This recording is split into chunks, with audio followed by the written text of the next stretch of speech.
Welcome to our home. Thank you for coming. We're very pleased to have you here. And we're very honored to have Tulsi here. She is one in a long line of candidates we've had here over the 20 years that we've been in this house. I find her to be probably the most unique candidate that I've ever introduced in some ways, because she was born in American Samoa, and I can guarantee you I've never introduced another candidate who was born in American Samoa. And she's a Hindu, and I also have never introduced another candidate who's a Hindu. But in other ways, she's very much like the candidates that we've had here in the past, because like those candidates, she's a bit of an overachiever. I will also say she's in a Democratic district and wins about 80% of the vote every time she wins. Eat your heart out. And that's what I was about to say. As somebody who serves in a Republican district and just ekes it out every single time, I'm really impressed. But with that, I'm trying very hard not to steal Tulsi's thunder, so I'm not going to tell you about her time in Congress, or I really just want to give you the background, so that as you listen to her, you have some idea of what her background is. I was happiest when I was doing things for other people. Even as a kid, as a teenager growing up, I was really passionate about environmental issues, which is why I did what a lot of my friends thought was crazy at the time in running for the state legislature at 21. It was that commitment and passion for protecting our beautiful home, making sure we had clean water to drink, clean air to breathe, protecting our oceans and mountains and forests. It was through that service in the military, service in the city council, that further affirmed what I knew to be true, that choice I had made early on to choose a path of service. And it is those principles and values of service above self that motivate me now to run for president. But also it really points to the change that I think we need to bring about in our government, especially in Washington. For so long, every election cycle, we talk about the same old problems over and over and over again without seeing real solutions being brought forward. We see maybe some Band-Aid solutions, some tweaking around the edges of these policies, but not really getting to the root cause of the problems. And when you look at what I believe is the core of this problem, it is that we do not have a government that is of, by, and for the people. And instead, what we have is a government of, by, and for the rich and powerful, high-powered and high-paid lobbyists who have a direct hand in forming the policies that impact every one of us. And we see this across virtually every single part of our government, whether we're talking about healthcare policy, energy policy, education policy, environmental policy, criminal justice reform. Every single one of these issues, we see this legal corruption, in my view, but the shadow of corruption of the rich and powerful and the very few who are trying to hold on to that power or increase their profits that end up having that tremendous influence. And what happens as a result? We the people suffer as a result. We the people are left to struggle as a result. We the people are left behind. And that is what is at the core of the change we are seeking to bring about. It's not something you can snap your fingers and change overnight, but by clearly identifying this problem, then we can begin to see, okay, what are the changes that we need to make to accomplish that? Healthcare is an issue that I continue to hear from folks everywhere we go that is of most concern, because most people in this country are living paycheck to paycheck and are afraid of that healthcare emergency, or a loved one falling sick, or a parent getting cancer or Alzheimer's. These concerns hit very close to home because they impact those we love and care for, and we're concerned about whether or not we'll be able to provide that care. We see this in energy and environment as we talk about the need for us to address climate change, to be able to try to deal with the environmental threats that we face.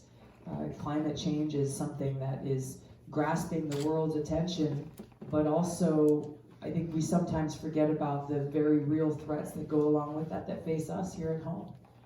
That we have far too many communities in our country who don't have clean water to drink.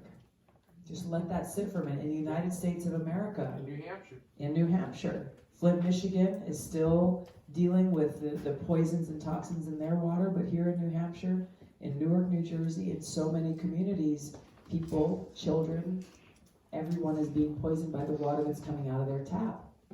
But to have that situation here in the United States of America begs the question of, what are we doing? What are we doing with our taxpayer dollars? Where are our priorities lying when our people are dealing with these very real daily threats to our health and well-being? And when you begin to look at why are we not addressing these challenges? Why is it that we are still spending close to $30 billion every year subsidizing big fossil fuel corporations, rather than saying, hey, how can we best use these resources to protect our environment, to transition off of fossil fuels, to end this addiction to fossil fuels that we've had for so long, and instead invest in clean renewable energy? Why is this not occurring? Once again, you can look back to the heavy hand and the high-powered money influence in Washington who perpetuate this same status quo. And, sadly, this is something that crosses party lines. I spoke out pretty strongly when our own Democratic National Committee made the decision to go back on a commitment that was previously made to stop taking fossil fuel money.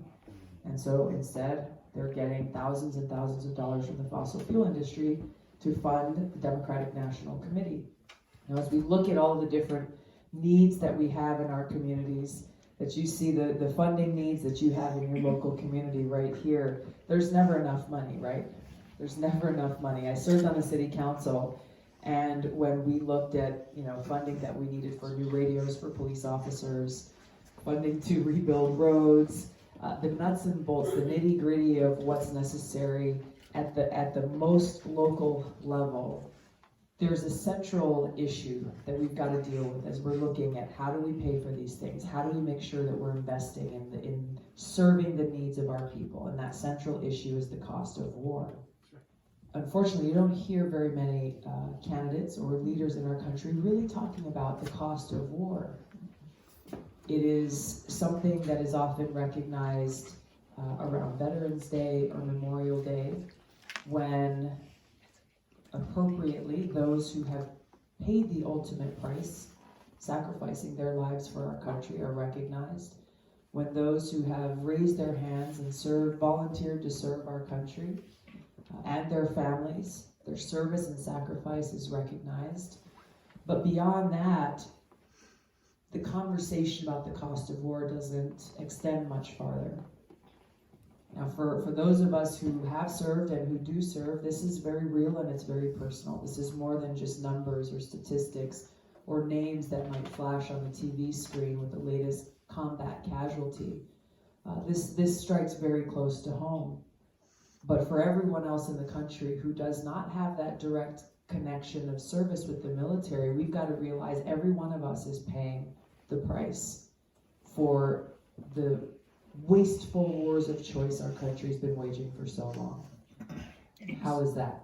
It's because every single dollar that comes out of our pockets and goes towards funding these wasteful wars that undermine our national security. We're talking about regime change wars in countries like Iraq and Libya and ongoing in Syria. It undermines our national security because we've seen how these wars have strengthened terrorist groups like ISIS and Al-Qaeda. Al-Qaeda is stronger today than they were when they planned that attack on 9/11 here in our country. These wars that have cost us tremendously in American lives, they have waged a heavy toll on the people in the countries where we wage these wars, the kinds of pain and death and suffering that they have endured. These wars have not served the interest of our country or our people. Yet since 9/11 in 2001, we as taxpayers have spent over $6 trillion on these wars. So when we're talking about how do we make sure we've got quality health care for every single American, regardless of how little you have in your pocket or what kind of pre-existing condition or different ability you might have, how do we make sure that we are making the kinds of investments we need to make in sustainable infrastructure, sustainable agriculture, transitioning to a clean renewable energy future? How do we make sure we're putting the necessary resources into education, making sure that our teachers are getting paid what they deserve and that our kids have the tools that they need? Going down the list of what these needs are, we can see that direct correlation of how foreign policy and the decisions that are made, both in the White House and in Congress, have a direct connection to every single domestic challenge that we are seeking to solve.